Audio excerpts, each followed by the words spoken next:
Los saludo a un servidor Pepe Gallo Aguilar, como siempre aquí en los micrófonos de Beatbox Radio, y hoy tenemos una presencia de lujo y como siempre, pues aquí la controversia ya empieza desde un principio, ya empezamos a comentar, a hablar abiertamente. Antes que nada, los teléfonos en cabina, comuníquense, a pesar de la modernidad, también tenemos los teléfonos que todavía funcionan. Teléfonos en cabina 22 29 97 80 22 29 78 51 73. Repito, 22 29 78 51 73.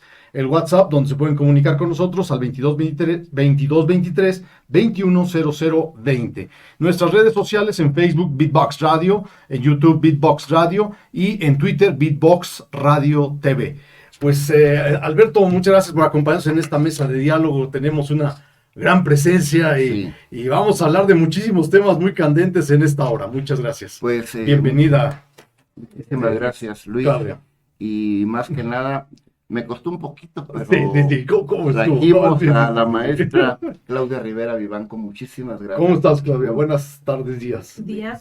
pues muy contenta, Muy buenos muchísimas días. gracias, Gracias por Alberto, Luis. aceptar. No, gracias a ustedes y a todas y a todos los seguidores de Beatbox. Muchas gracias por estar aquí con nosotros. Para mí es un gusto, un placer y como siempre lo digo, con toda confianza, porque como compañeros en un proceso de transformación, si no nos abramos con esa confianza y todo lo que podamos compartir nos ayude a seguir transformando y construyendo, se convierte siempre en el objetivo fundamental.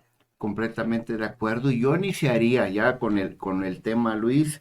Y antes que nada, felicitarte, Claudia, porque fuiste la única alcaldesa aquí en todo Puebla, en el estado general y a nivel país, que en esta alcaldía que tuviste no dejaste deuda pública.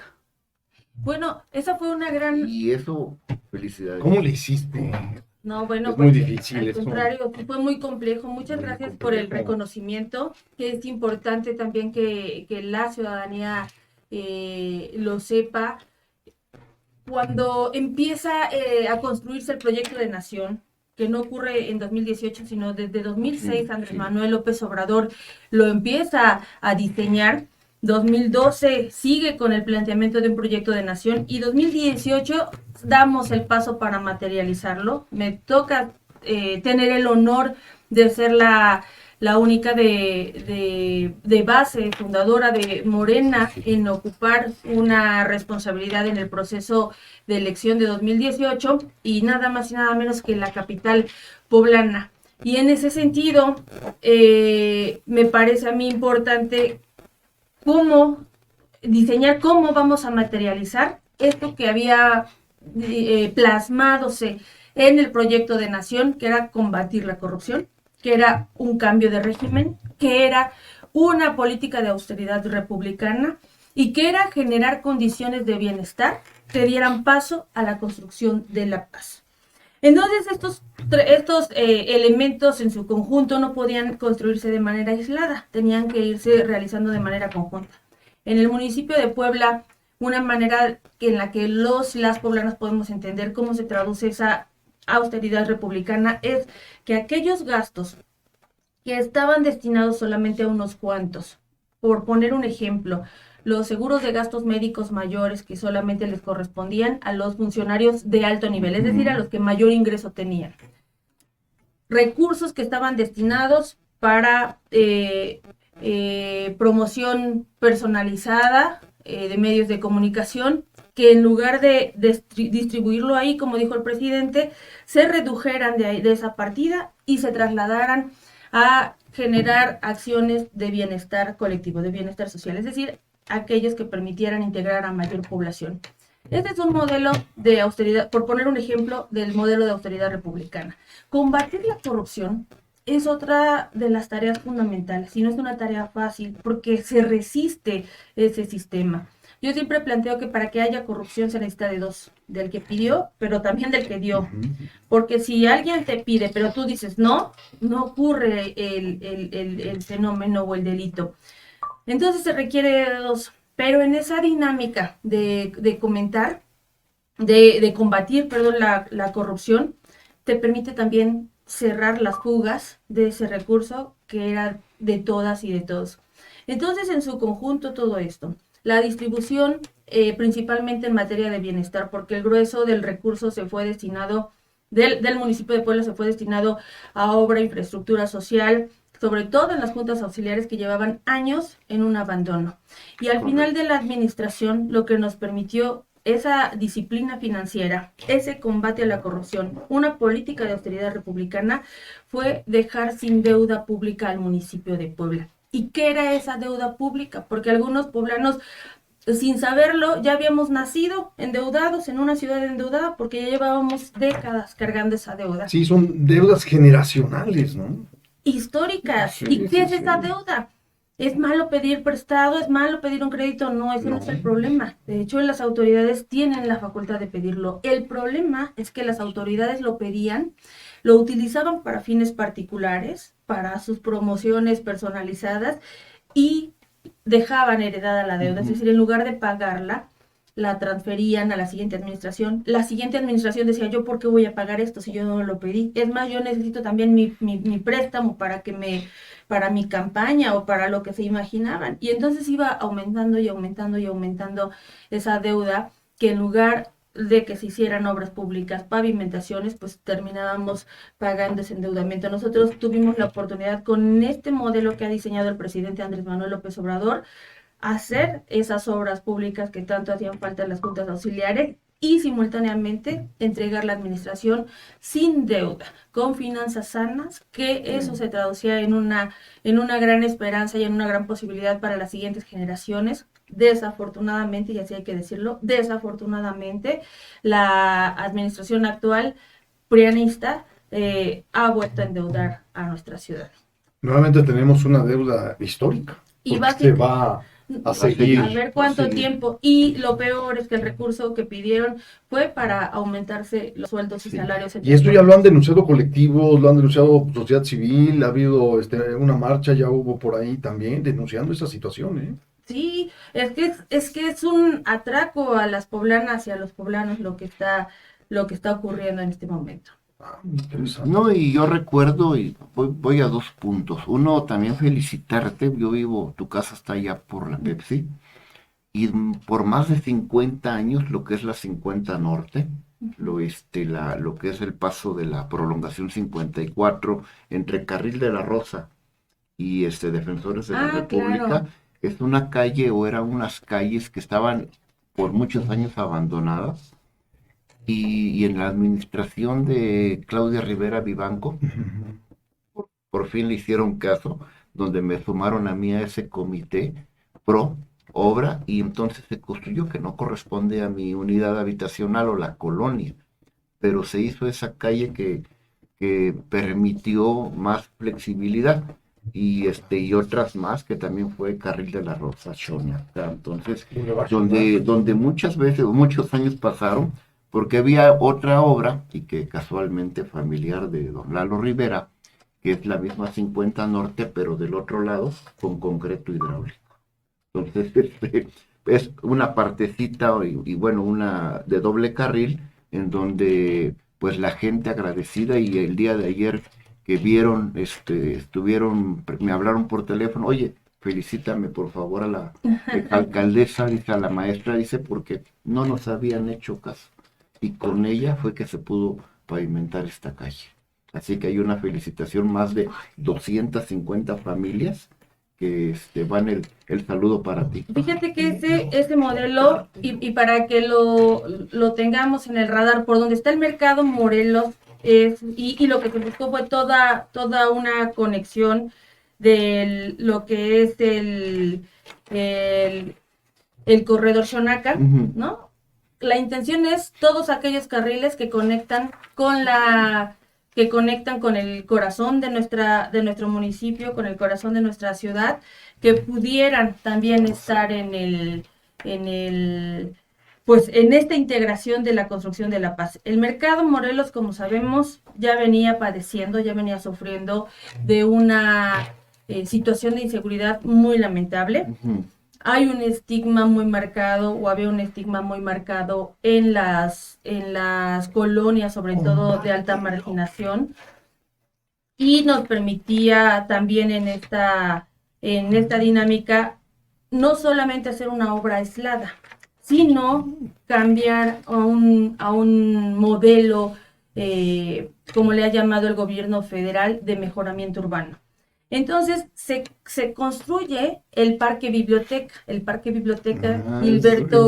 Gilberto Bosques, que está a un lado de la Ciénega, si la recuerdan, a un lado de la Ciénega. Sí, claro. Ese parque biblioteca tiene la intención de permitir un desarrollo de las y de los vecinos de la zona y de otras colonias, por supuesto, en bienestar, en educación, en cultura, en talleres. Y el corredor de todo el Boulevard Xonaca era un mejoramiento, es decir, se colocó la ciclopista a los lados, integrada a nivel de banqueta con sus confinadores, los cruces peatonales a nivel de banqueta para reducir también el número de accidentes brutales que se estaban viviendo en esa zona, porque ahí pasa mucho transporte público, pacificar la dinámica delictiva que estaba ocurriendo también en toda esa región, sobre todo por lo que nos estaba doliendo en el mercado Morelos, que tuvo también, o que fue parte de los operativos más relevantes que se pudieron hacer, con detenciones muy importantes en coordinación con la Guardia Nacional y con la Sedena. Y entonces no solamente se dignifica el espacio público, sino se genera una cultura de apropiación. Y este corredor, el Boulevard Xonaca, conecta desde esta colonia, es decir, desde la parte de la Ciénega, si venimos sobre la diagonal, hasta el corazón de Puebla. Pasando por el Parque Biblioteca. Pasando por el Parque Biblioteca. Se ampliaron las calles, se ampliaron las banquetas para que también hubiera una mejor movilidad peatonal de todos, de nuestros adultos mayores que también salen a caminar a las zonas, la rehabilitación de las canchas deportivas, porque también es parte de la estrategia de combatir la inseguridad y construir la paz simultáneamente, que haya otras opciones para la población. Y no terminó ahí, fíjate. Empezamos con la siguiente etapa. La segunda etapa era ahora conectar a las otras juntas auxiliares, la Resurrección, Canoa, que bajan por este tramo de la Pepsi, de todo lo que es este otro bulevar que conecta también a la preparatoria Calderón. Y que tenemos la UTP, tenemos muy importante, la prepa de la UAC, tenemos zona industrial, tenemos trabajadoras y trabajadores que diario transitan por ahí y que algunos lo hacen en su bicicleta y no tenían la manera de moverse. Ahí se continuó con esa etapa, de la misma manera, con una ampliación, la recuperación de las áreas verdes que se tenían, el carril de ciclopista y los cruces a nivel de banqueta para que fueran idóneos para los peatones. Es decir, esta fue una segunda etapa y hubo gran resistencia porque esta fue una de las obras que dejamos en proceso, porque la intención era dejar de invisibilizar nuestras juntas auxiliares e integrarlas con todo lo que representa el centro histórico. Y aún así, perdón, fíjate que se sigue permitiendo el que los vehículos se estacionen en las ciclovías. No hay ese respeto y no hay ya le saqué foto cuando voy en la ciclovía. Sí, entonces, yo uso la ciclovía. Antes de que des el comentario siguiente, te manda un saludo de Manuel Centeno. Dice saludos cordiales y afectuosos. Te mandan a saludar. Qué bueno. Un periodista que ayer fue su cumpleaños. Sí, ayer me lo encontré ahí en el centro. A ver, voy a aprovechar ahorita si mi compañero me está escuchando también, Alejandro, para que le pueda compartir el link ahorita. Sí, ya está compartido. Sí, ya está compartiendo. Ya lo compartieron. Ya está todo compartido. Estamos en Twitter, estamos en YouTube y estamos en Radio TV por internet también. Perfecto. Un abrazo, mi querido Manuel. Felicidades. ¿Te consideras, estábamos comentando del problema económico a nivel general, ¿te consideras tú una luchadora social como tal? de colectivos, ¿cómo te consideras y te autonombrarías en ese sentido? Porque hay muchos que te dicen, no, si es luchadora social, no, no lo es de política. ¿Cómo se considera Claudia Rivera Soy Vivar? todas esas cosas. Sí, soy una luchadora social, me considero una activista Sí, social. activista También soy una también. política, por supuesto. Eres ciudadana. Soy una ciudadana. Ahora estoy estudiando mi doctorado, regresé qué? de nuevo a la UAP, entonces estoy estudiando en estudios socioterritoriales, así es que también soy Egresada de Economía de la estudiante. UAP, ya regresa al doctorado en estudios socioeconómicos. Exactamente, Economía por la UAP, maestría en Desarrollo Regional Sustentable del Colegio de Puebla y ahorita regreso de nuevo a la UAP en Ah, del estudios Colegio de Puebla. socioterritoriales. Ya está extinto, ¿no? No, sigue trabajando. Todavía existe Sigue porque trabajando. había... Y era mucho del Por apoyo el también PUE. a servidores Servidores públicos. Yo públicos. estudié mientras estuve trabajando en el INEGI, estuve 12 años en el INEGI. Mira. Pero bueno, entonces volviendo con la pregunta, soy todas. Algo que he aprendido es que en este proceso de construir tu traje a la medida, de adaptarte de reconocerte a ti quién eres y adaptarte en este mundo, te lleva también a que no solamente seas una cosa, puede ser tantas, porque esa es nuestra riqueza como seres humanos y esa es nuestra riqueza como sociedad en nuestra diversidad. ¿Qué ocurre también en este proceso? Decía Salvador Allende que hay muchos rebeldes y me considero una rebelde como él la describía, de los rebeldes de muchas causas. ¿Y a qué causas se refería? Justo a las causas sociales, a las causas que al final son de todas y de todos.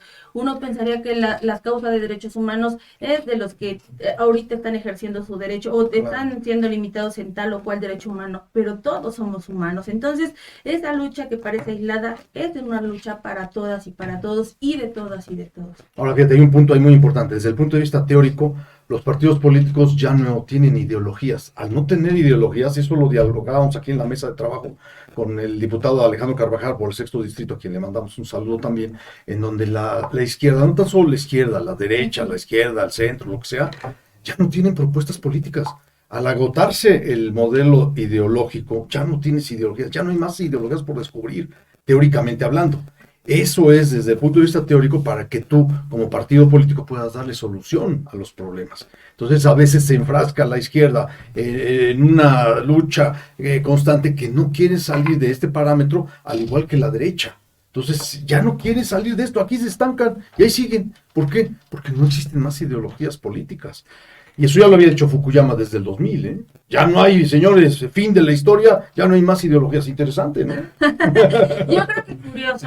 Yo tendría otro punto de vista que espero pueda sumar, pueda contribuir y que tiene que ver con que se va transformando. Es decir, no vamos a ver una ideología de izquierda con la que inició en la Europa de hace 2 siglos. No vamos a ver tampoco una ideología particular en algunos de los países comunistas o socialistas que hemos tenido en todo el planeta, sino que se observa un proceso transformador. La izquierda latinoamericana tiene una característica muy propia, muy suya, muy de sus pueblos originarios, muy de sus costumbres, que en mi opinión no ha desaparecido. Recientemente fue nombrada en Colombia como vicepresidenta esta mujer, Francia Márquez, una activista feminista de afrodescendencia, que además han vivido una discriminación brutal y ella ha sido víctima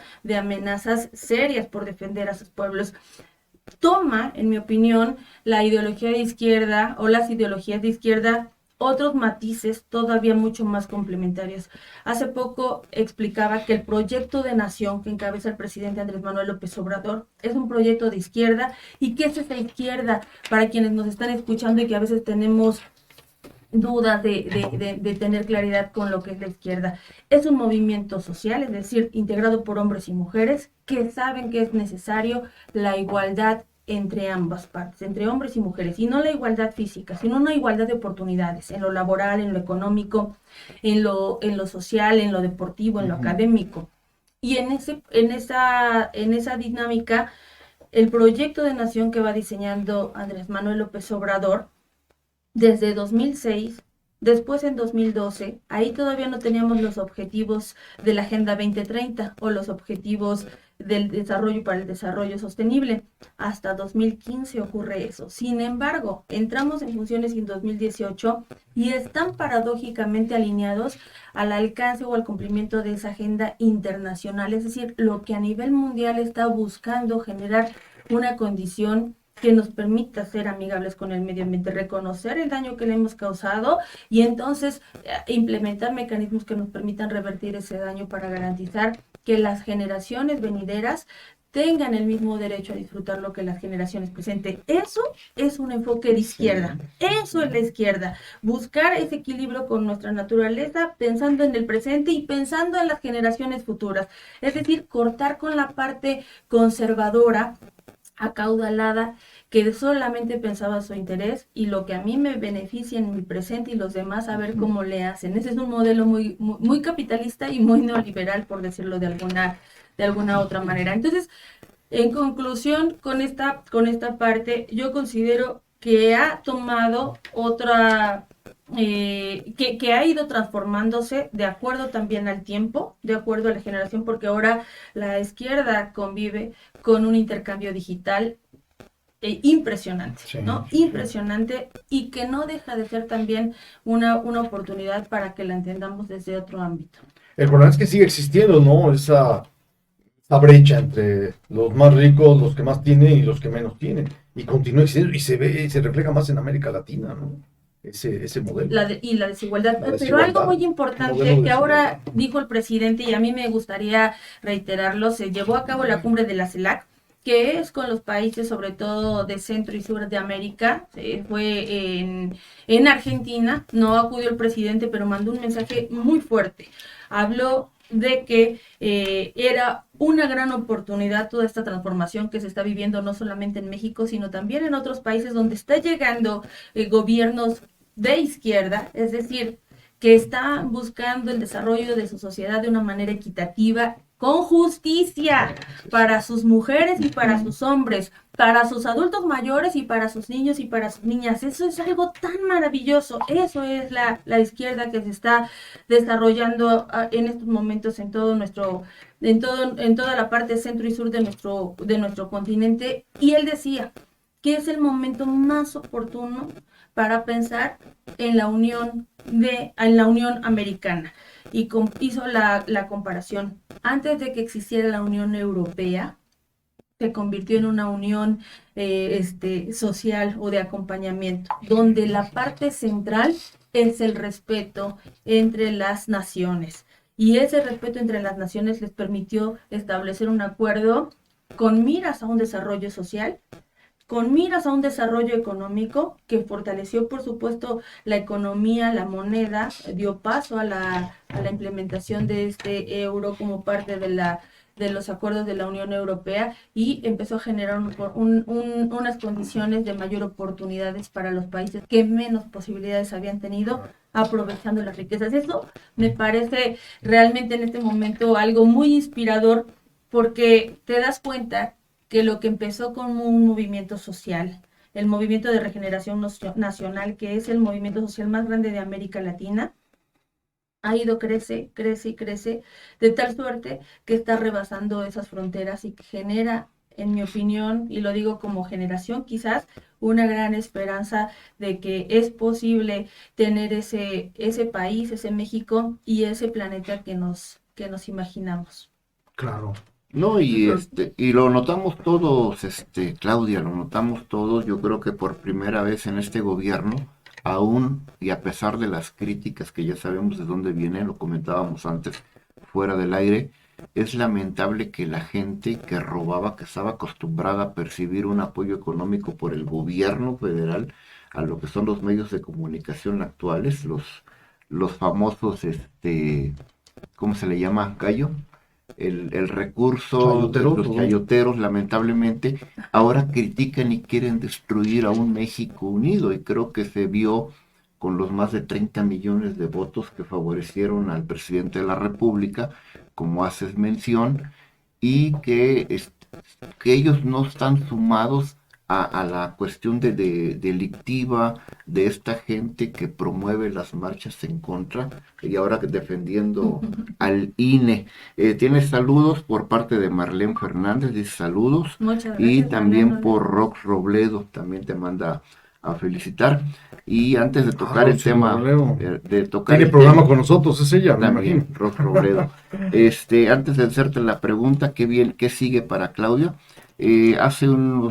Hoy creo que hiciste mención o ayer que ibas a tener un acercamiento con el señor gobernador Sergio Céspedes. ¿Cuál es el tema a tratar, Claudia? Sí, efectivamente, ya le hice llegar una solicitud de ¿Y audiencia. por qué acercarte ahorita Ah, al gobernador?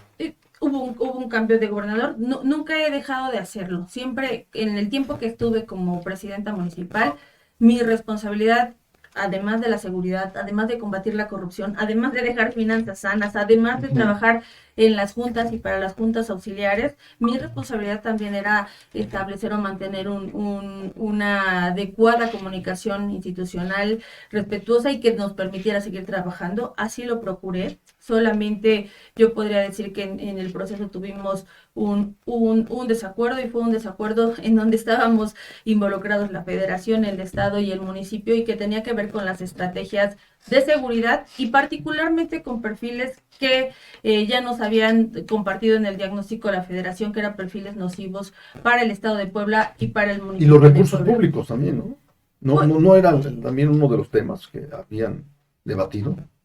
La enorme ventaja que tuvimos en el municipio de Puebla es que como nos tocó iniciar en 2018 y ven que se fue a una segunda vuelta la elección estatal, en ese proceso, hasta que se repitiera el proceso, nos tocaron 4 gobernadores diferentes y después la elección y 5 gobernadores. Entonces fueron 7 meses donde no se podía avanzar en este flujo de los recursos, digamos que en esta escala de abajo hacia arriba. Y entonces, que observe que no podíamos ser un municipio que estuviera en espera de a ver qué recursos me mandan para que entonces tenga yo con qué trabajar y entonces ya pueda decir, ya estamos trabajando. No, esto no puede ser así.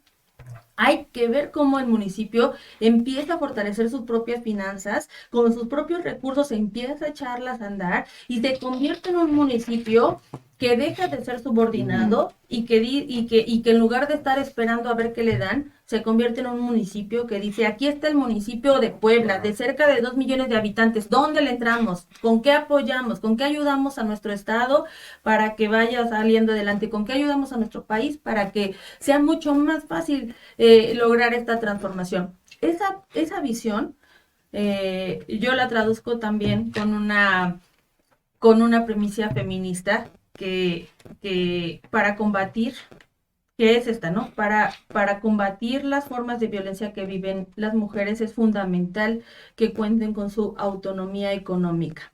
Cuando una mujer tiene autonomía económica, tiene mayor posibilidad de cortar con sus agresores, de cortar sus vínculos emocionales con sus posibles agresores.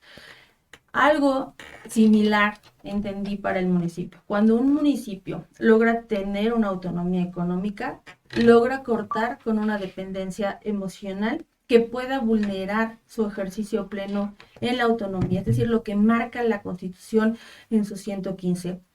Y eso fue lo que nos permitió que fuera avanzando. Ahora bueno, lamentablemente tuvimos esta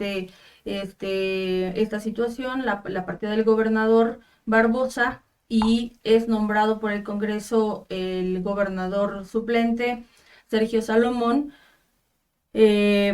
Compartí en ese momento en las redes mis deseos de éxito, sobre todo porque yo tengo claro que el proyecto es uno. El proyecto de nación está muy claro y el proyecto es que continúe de sentarse las bases de esa transformación.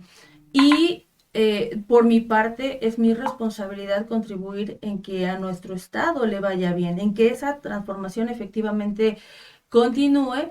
Y ya a partir de este año es que le he hecho llegar la solicitud para poder tener una reunión. Yo creo que hay muchas agendas pendientes, hay muchos temas. Yo de manera particular tengo varios temas que vengo impulsando y unos tienen que ver con esta manera de dar el acompañamiento, el impulso, el empoderamiento a más de la mitad de nuestra población en el estado, que somos las mujeres, y desde un punto de vista de mujeres productivas, no reproductivas, sino productivas, talentosas y transformadoras. Y el acercamiento con el gobernador que va a conseguir, ¿tú ya hiciste ahorita una audiencia? ¿Vas a pedir audiencia o hiciste una? ¿O fue directamente con él? ¿O cómo estás trabajando ahorita en eso? A él directamente le mandé un mensaje para solicitarle una audiencia, entonces estoy en espera de tener la ¿Te formaste en el Marco Ciudadano o no? No fui. Aquí en Casaguaya. No fui, pero será una posibilidad, ¿no? ¿Podrías ir, Sí, no? no, ¿Te puedes acercar? sí, ¿no? sí, por También. supuesto. No, pero yo creo que siendo del mismo equipo, Sí, no, pues realmente no, digo, No, este, y además, miren, se hacen cambios y yo también lo entiendo, ¿no? Cada que se hacen un cambio hay muchísimas solicitudes, hay muchas personas que por supuesto tienen también la necesidad, muchos colectivos, grupos, sectores, municipios, Organizaciones regiones, sociales, entonces civiles, también entiendo lo que fundaciones, representa la carga de trabajo. Me parece bien que él esté haciendo recorrido en todo el estado, porque eso permite que vean la presencia al final de cuentas de la bandera de Morena, porque la ciudadanía tiene la esperanza en que continúen las acciones que Andrés Manuel López Obrador inició, que en algunos estados han transitado un tanto más lentos, como fue en el caso de nuestro estado. También lo tenemos que decir, por las circunstancias que nos tocaron vivir, por todas, ¿no? Por todas, incluida la pandemia, aunque esa fue mundial, ¿no? Pero, bueno, como digo, a final de cuentas es parte de un proceso que tenemos que transitar. sí, vamos a 15 minutos antes de terminar y hay unos temas. También felicitarte, Claudia, porque estás haciendo videos de remembranza de Puebla. Y la verdad está muy padre. Yo sí soy tu seguidor. Y la otra, nos gustaría que comentaras un tema que nos conlleva a todos, que es el Instituto Nacional de Formación Política de Morena, que también hiciste esa visita por allá, creo que es en México. Sí. Entonces, que nos gustaría que ¿Sigue funcionando o no? No, más bien las instalaciones son nuevas. Ya están terminando de implementar todo lo que va a ser el auditorio principal. Ahorita lo están haciendo en el pasillo. Está en la Ciudad de México, les voy a pasar la dirección, me comprometo en eso. Los talleres se están dando de manera virtual, o iniciaron dándose de manera virtual por la pandemia. Después ahora están en una modalidad híbrida. Hay talleres que son presenciales y otros que son virtuales de formación política. ¿Y por qué la formación política? Porque Morena en su modelo de convencimiento le apuesta al cambio verdadero, a que te asumas como protagonista de un cambio verdadero. Y esa tarea es ir a tocar puertas, buscando tocar corazón y decir, necesitamos entrarle todas y todos, ¿no? Reconocer nuestra diversidad como una fortaleza y sumar parejo por un solo proyecto que es nuestro país. Y eso es convencer a más personas. En ese convencimiento, pues es evidente que van a llegar perfiles de muchos otros lados, algunos de otras corrientes políticas, algunos de otras ideologías políticas, ¿no? Claro. Creencias incluso. Pero el Instituto de Formación lo que tiene de tarea o de encomienda es que todo eso se aglutine y entonces se les comparta este proyecto en qué consiste. No solamente es no mentir, no robar y no traicionar, sino es generar condiciones donde nos reconozcamos como mexicanas, mexicanos, que libres, que estamos dispuestos a trabajar por un desarrollo justo, equitativo, por esa igualdad. Y bueno, el edificio está impresionante, tiene salones, tiene auditorios, tiene un gran espacio que ahora que ya entre en funciones de lleno. Ya nos vas a invitar. No, por supuesto, están invitados desde ahora. Ese punto de la formación política es muy interesante porque hemos tenido a otros militantes de Morena en donde se han quejado de la conformación de los cuadros al interior del partido.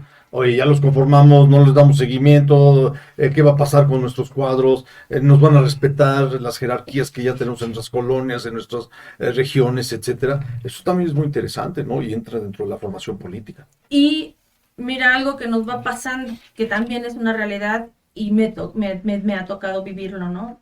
En 2018 llegaron muchos perfiles de otros partidos políticos porque Sí. traían la Y experiencia. que de hecho así se conformó Y el así se decía, movimiento. ¿no? Sí, Traían la sí. experiencia, ya eran perfiles conocidos, entonces necesitábamos esa fuerza. Y sí necesitamos todas las fuerzas, pero aquí hay que tener mucho cuidado. ¿Experiencia en qué? Perfiles con experiencia en qué. Y en qué queremos que los perfiles de Morena tengan experiencia.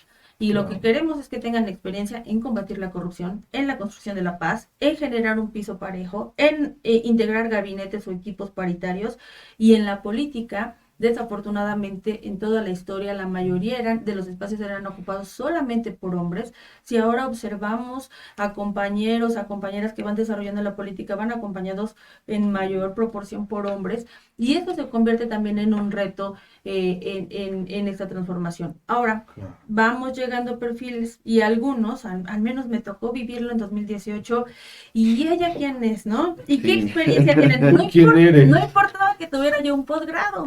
Esta qué experiencia tiene o qué conocimientos va a tener, y esta quién la conoce. Ella no pertenece a la política, no es de familiares políticos, no es, y se vuelve una resistencia.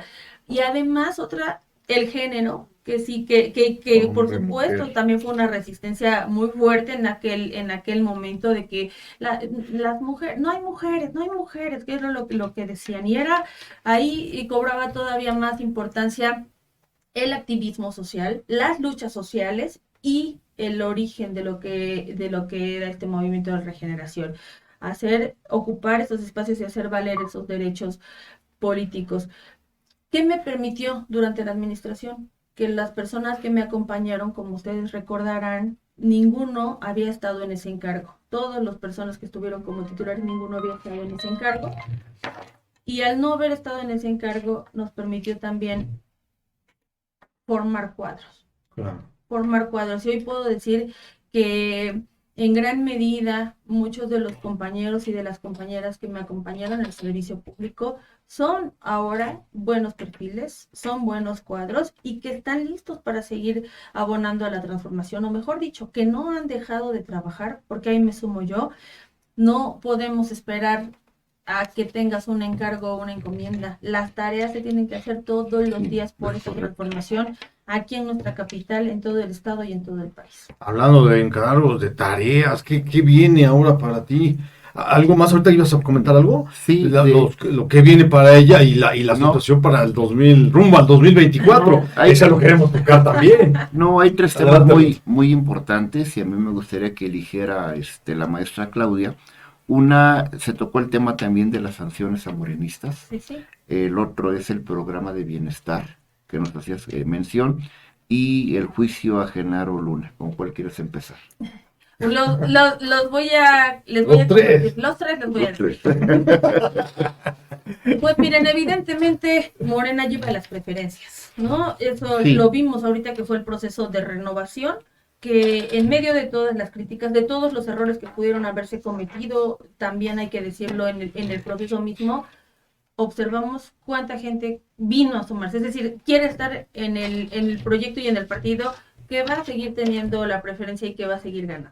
Claro. ¿Qué me querés decir? No. No toda la atención. Sí, pero ahora hay gente que se quiere salir y ahorita acaba de salir el día de ayer otra contra que dice, ya está Cuauhtémoc Cárdenas ahí a nivel nacional, está presionando a AMLO, etcétera. Entonces, democracia no, democracia sí, no me acuerdo cómo se llama el movimiento ahora. O sea, es que es increíble eso también, ¿no? O sea, ayer ya salió y está Cuauhtémoc Cárdenas ahí metido. Bueno, pero de los que Sí. se vienen a Morena, Sí. también es importante ver, si es cierto, ¿no? Todo esto es Sí. parte de un reacomodo. A nivel nacional, Ricardo Monreal ya renunció, ya quiere salir, ahora le ponen aquí que es el que traicionó y que no sé qué, traición, no, oye, espérame. Yo sinceramente creo que sí se va a lograr establecer un buen diálogo y un acuerdo Claro. para cerrar filas y para permitir que pueda continuar Morena. Ahora, lo que sí comentaba es que efectivamente lleva las preferencias Morena, ¿no? Y lo vimos en el proceso de renovación, lo vimos ahorita en cómo se ha comportado, o bueno, lo vimos en las 6 elecciones del año pasado, Sí, que además sí, me sí, tocó sí. a mí acompañar en Hidalgo y en Aguascalientes. Hidalgo se ganó, Aguascalientes no, pero 4 de esos 6 logra ganar Morena. Ahorita en 2023 competimos Estado de México, Con Coahuila. Delfina. Estado de México lleva una enorme ventaja. Bastante. Yo tuve la oportunidad de acompañar a la maestra Delfina en 2017. La Ahorita- conoces personalmente, Sí, ¿no? sí, además la Sí, sí. conozco, pues somos compañeros de lucha. Con Horacio también hay una camaradería. Entonces, hay una buena expectativa. Y 2024, pues por supuesto que también lleva las preferencias. Morena aquí en Puebla lleva preferencias, en la capital lleva preferencias. Estaba viendo la encuesta que salió la semana pasada donde reprueban en el municipio y le preguntan a la gente si quisiera que repitiera Eduardo Rivera y está reprobado, está con 4 puntos de 10. Entonces, es una realidad que la ciudadanía lo que le permitió el proceso de transformación es volver a recordar y poder tener un punto de comparación, al menos en la capital es lo que se observa. Y entonces, estas preferencias están haciendo, y también hay que mencionarlo, que se venga un ataque desmedido contra quienes somos perfiles de Morena. De manera muy particular también lo observo a quienes somos mujeres que estamos haciendo ese camino en el ejercicio de los derechos políticos, también es una realidad. Y vendrán muchas más denuncias. Ya me tocó vivirlo en 2018. En 2021 fue un proceso brutal, fue muy fuerte. Con las debidas proporciones, así lo mencionó el Observatorio de Violencia Política de Género, me convertí en la mujer más violentada, la mujer política o en la política más Sí, violentada de muchos ataques, me todos los consta. procesos. Y fue una guerra sucia y fue una guerra jurídica que todavía sigue su curso y que por lo tanto me corresponde seguirla combatiendo como lo he hecho con todos los demás y que afortunadamente vamos ganando todos los procesos, pero es una tarea que se tiene que seguir dando y que todos los perfiles de Morena estamos combatiendo con las autoridades electorales principalmente, que son las que no están teniendo un piso parejo. Y no era una defensa del INE, lo que pasa es que Lorenzo Córdoba, el titular del INE, gana una millonada en salarios y eso es lo que no quería él perder. Cuando empieza su campaña de que lo que quieren es desaparecer el INE, si alguno de los que nos está escuchando o ve después la transmisión todavía tenía dudas, yo les digo con toda seguridad, con toda certeza, la propuesta político-electoral que presentó el presidente Andrés Manuel López Obrador buscaba fortalecer al INE, es decir, crear el Instituto Nacional de Elecciones y Consultas, es decir, ampliar la posibilidad de que las mexicanas y los mexicanos podamos decidir no solamente sobre quién nos gobierna, sino sobre políticas públicas que son trascendentales para nuestro país. Y bueno, entre algunos otros que si quieren después puede ser también otro de los temas muy importantes a compartir. Muchas gracias. Y ponía yo sobre eso, pues hay que seguir, hay que mantenerse firmes, como decimos, lo que no te mata te hace más fuerte y además en Morena nos acostumbramos a resistir. Y entonces, como estamos en esa resistencia, una de las consignas que decíamos en las marchas era, nos tienen miedo porque no tenemos miedo. Entonces ahí no hay vuelta atrás. Decía yo lo de los programas de bienestar y lo del caso Genaro García Luna, y no son temas aislados. El fin de semana vino el presidente Andrés Manuel López Obrador. Está bueno, a ver, vamos a acomodarlo. Interrumpo brevemente. Saludo de Andrés García Viveros, muchísimas gracias. Saludos a Claudia Guerrera Nata y con convicciones incrementales. Excelente entrevista. Gracias a Andrés. Muchas gracias. Saludos, Andrés. La situación que está aconteciendo y que es una de las tareas que está impulsando el presidente, y el fin de semana estuvo aquí en Puebla, visitó Estado de México, Michoacán, Hidalgo, Tlaxcala, Puebla, con la intención de reunirse con servidores y servidoras de la nación para a revisar, ¿no?, cómo van los avances de la política de bienestar, que son las pensiones de adultos mayores, hoy un derecho constitucional y eso es muy importante, pasemos la voz, compartamos la información, son derechos constitucionales, nadie puede lucrar con ese derecho que ya le pertenece a todas y a todos los adultos mayores, que nadie los vaya a condicionar su recurso. Es un derecho constitucional. Y bueno, está Sembrando Vida, está el programa de apoyo a personas con discapacidad, de Jóvenes Construyendo el Futuro,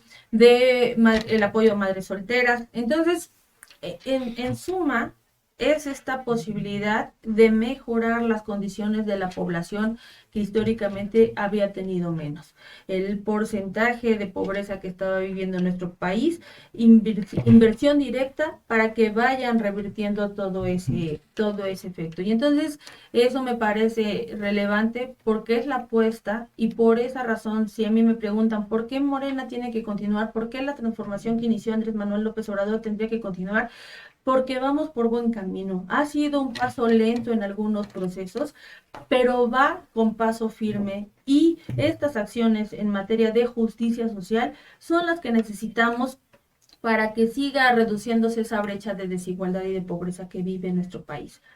Y deseo yo que no es un caso aislado el tema de Genaro García Luna, que empezó el juicio ya de manera oficial, bueno, los preparativos semanas atrás, pero ya de manera formal la semana pasada. El lunes pasado, exactamente, hace 8 días. Hoy es martes, hace 8 días lunes. ¿Y quién es Genaro García Luna? Pues nada más y nada menos que quien fue el secretario de Seguridad en el gobierno de Felipe Calderón. Y Felipe Calderón, ¿qué estrategia de seguridad inició? Y quien habría iniciado también con Fox, ¿eh? Él inició con la Administración Pública Federal con Fox. Cierto, inicia y queda como secretario con Calderón, y Calderón decide iniciar una guerra contra el narcotráfico. Esa guerra que cobró infinidad de muertos, pero que además, años después, estaríamos descubriendo que tenía complicidad de servidores públicos directos con algún cártel, es decir, tomó bando o tomó partida con alguno de ellos. Y eso fue lo que generó que se vulnerara tanto la seguridad en todo nuestro país, que tuviéramos también una rigidez en la convivencia con el país vecino de Estados Unidos por todo el flujo de armamento de drogas que empezó a transitar sin ninguna regulación, y que por supuesto nos puso en grave peligro.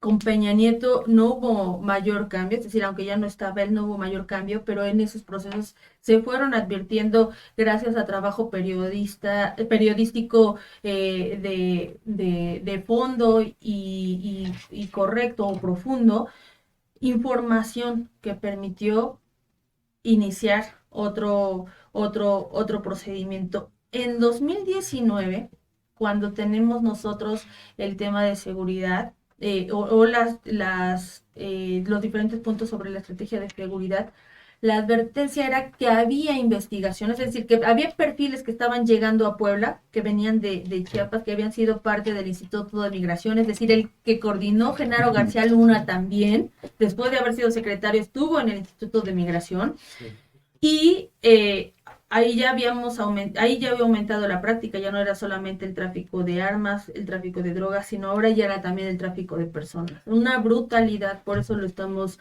mencionando.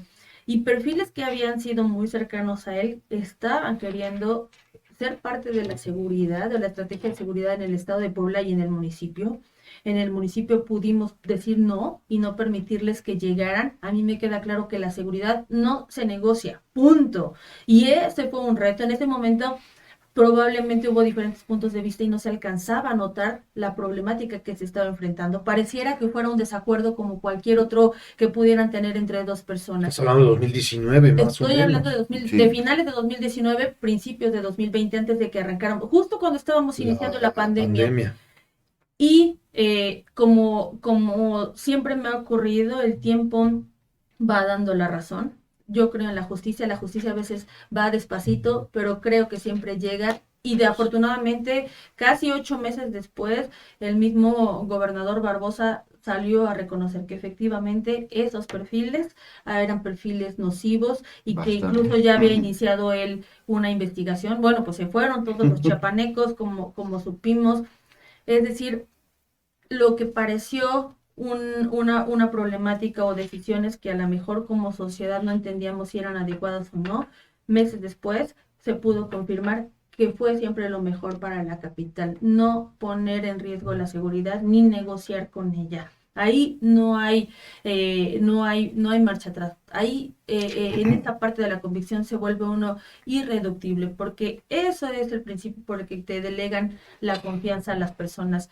Y ahora decía yo la importancia de darle seguimiento a este juicio, porque justamente es lo que estamos viviendo. La primera vez que a un servidor de este nivel se le investiga en Estados Unidos en un juicio donde ya se ha dado a conocer todas las indicaciones que quien era la máxima autoridad de nuestro país en su momento, el presidente de la República, que ostentó Felipe Calderón, fue parte de esa mafia. Y eso es en raíz lo que queremos quitar, lo que queremos erradicar en esta transformación, que nunca más se vuelva a lucrar con la dignidad del pueblo de México. Y hay 2 puntos. El primero, la columna que escribió hace 8 días también su esposa de Calderón, señalando que no le había dicho nada a Genarito. Oye, Genarito, no le dijiste nada a mi esposo. Eso fue una, ¿no? Y 2, el hecho de que ahora mucha gente está comentando que la política de abrazos y no balazos no ha dado resultados. ¿Qué decir en este entramado a nivel nacional, ese tipo de análisis de políticas públicas, en este caso enfocada a la seguridad pública? Mira, yo puedo dar testimonio de que la estrategia del presidente López Obrador funciona. ¿Qué es la estrategia? Es una coordinación. ¿Cuál es el problema o por qué no vemos tan claros los resultados? Porque también es una pregunta válida y también es una realidad, porque no todos los municipios y no todos los estados están sumados a la estrategia. Hay algunos que por interés político no han querido formar parte de la estrategia.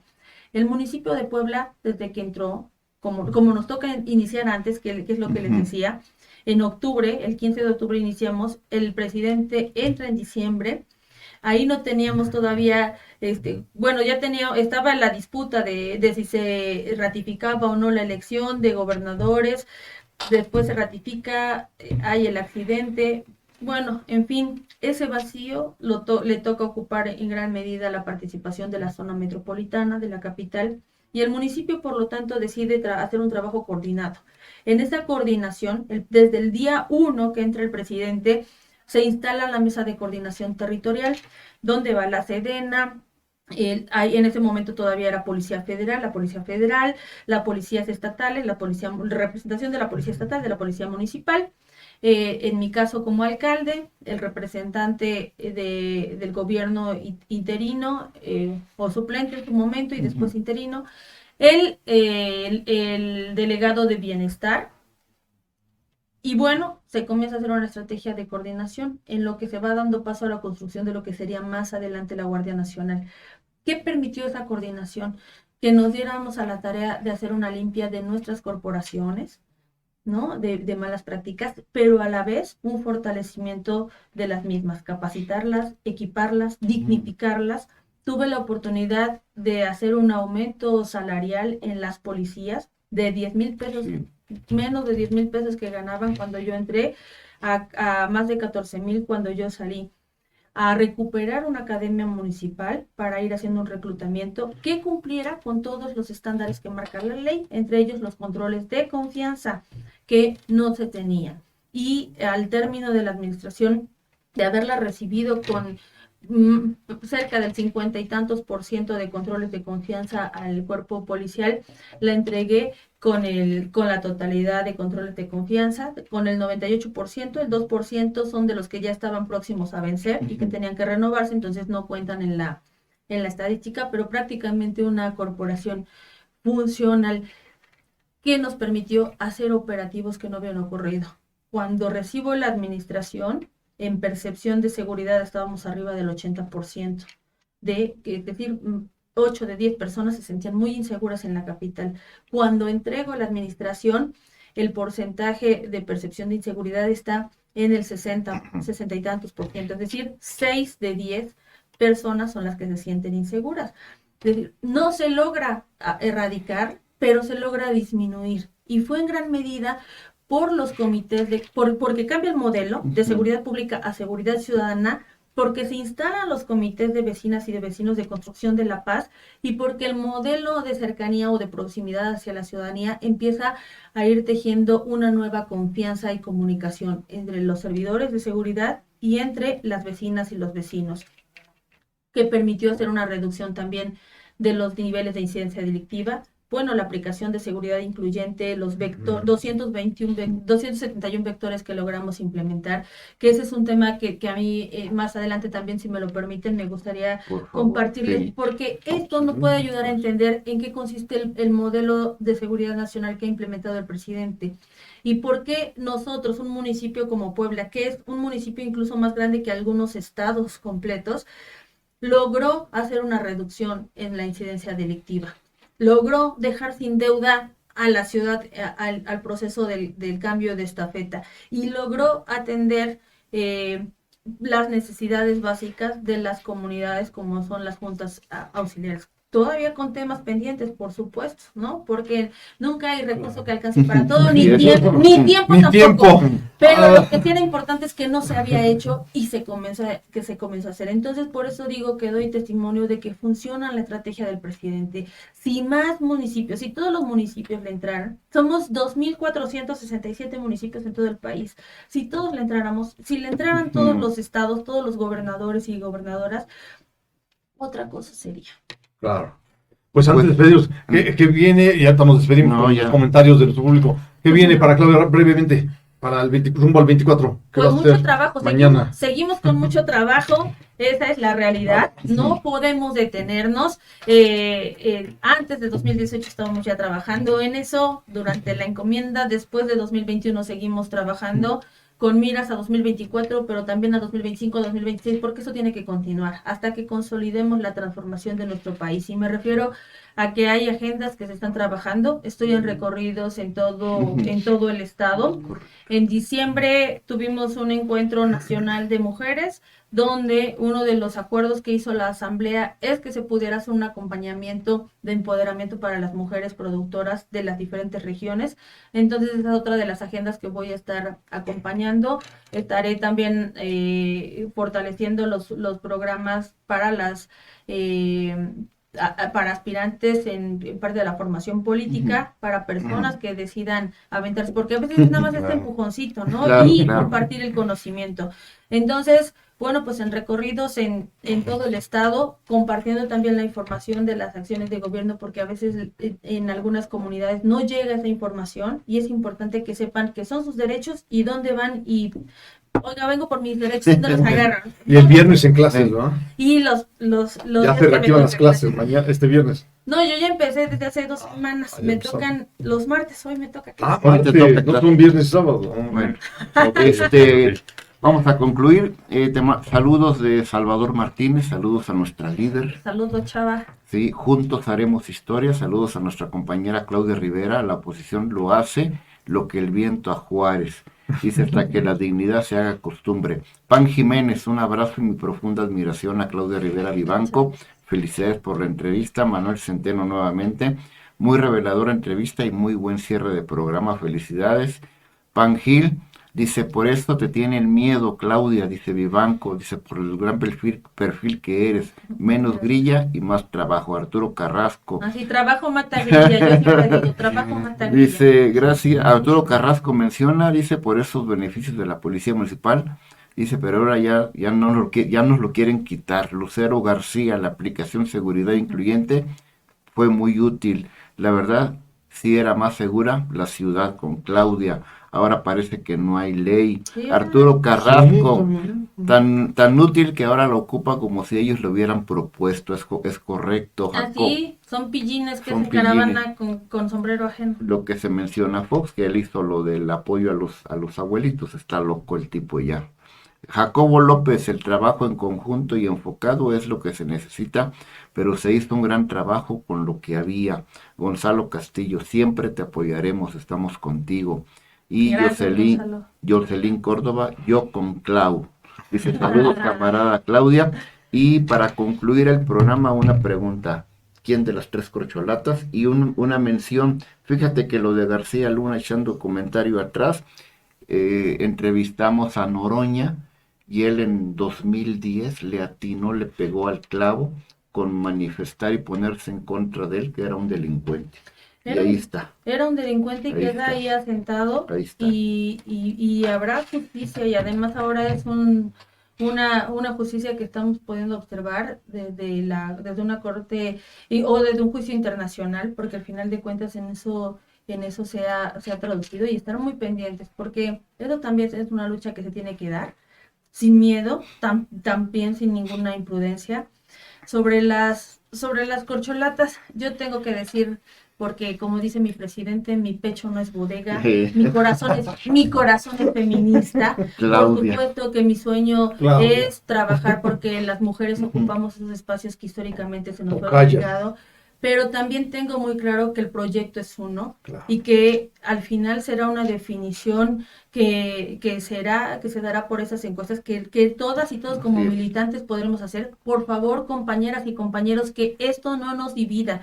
Es natural tener más simpatía con Es tal o cual, correcto, como es correcto. ahorita algunos les puede gustar más el estilo de Pepe Gallo, algunos otros más el de Alberto, algunos otros van a decir Sí, que el mío es sí. el mejor estilo, por supuesto, pero Claro, claro. pero que eso no nos divida, porque al final podemos ver que se trata de un Unidad, solo programa, debe ser unidad. que es un proyecto Así es. que busca compartir información, que busca, poniendo la analogía de lo que estamos haciendo justo en este momento con la entrevista, pero con las corcholatas es exactamente lo mismo. Serán diferentes perfiles, se definirá por medio de la encuesta, y lo que va a ser importante es que, como pidió el presidente, podamos ser capaces de estar a la altura del momento y de cerrar filas con quien le toque encabezar y representar. Así es que no solo hasta que la dignidad se nos haga costumbre, sino a trabajarle todos los días, porque yo algo que digo antes de estar, hay personas que buscan en aspiraciones personales. Yo sueño en un proyecto colectivo, que es el proyecto de nación y en su consolidación. Y yo no le llamo estar buscando espacios, sino asumir las responsabilidades y estar preparados para que cuando las responsabilidades te encuentren, las enfrentes con buenos resultados. Así es que a mí en los procesos de contienda será donde me toque y cuando me toque, ahorita, mañana y pasado mañana, a seguir trabajando por este sueño de nación. Pues muchísimas gracias, y algún comentario ya para despedirnos. Gracias, Claudia Rivera Vivanco, muchísimas gracias por aceptar esta entrevista en Agenda Política, Muchas en gracias a Beatbox ustedes. Radio. Pues muchísimas gracias, el debate seguirá abierto y posteriormente pues hablaremos si los sistemas de designación de candidatos siguen siendo los óptimos, los idóneos, encuestas, designación directa, ese tipo de cuestiones que siempre nos están dividiendo como mexicanos, y pues el debate seguirá abierto en estos micrófonos. Muchísimas gracias, y muchísimas gracias a Carlos Bocanegra en los controles, y gracias a Beatbox Radio, su estación, la estación que capta sus sentidos. Muchas gracias.